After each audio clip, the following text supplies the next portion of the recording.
একদিন এক ব্যক্তি রাসূলুল্লাহ সাল্লাল্লাহু আলাইহি ওয়াসাল্লামের কাছে এলো।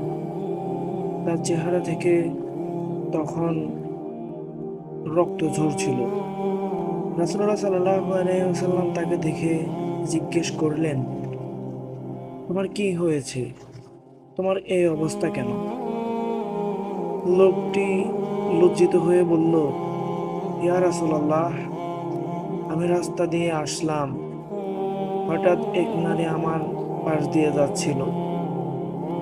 আমি তার দিকে তাকালাম এবং শয়তানের ধোঁকায় পড়ে গেলাম। তার দিকে তাকিয়ে রইলাম। আমি সামনের দিকে না তাকিয়ে তার দিকে দৃষ্টি দিচ্ছিলাম। হঠাৎ আমার সামনে একটি দেওয়াল এসে পড়ল।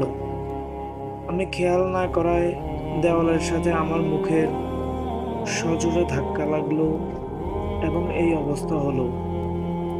নাক মুখ ফেটে রক্ত বের হয়ে গেল।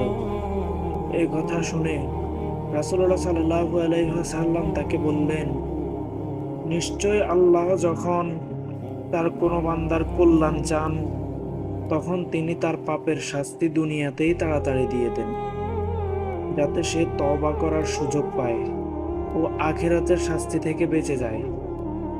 ঠিক তেমনি আপনার জীবনের দুঃখগুলো নিয়ে চিন্তিত হবেন না, কারণ নিশ্চয়ই আল্লাহ উত্তম পরিকল্পনাকারী।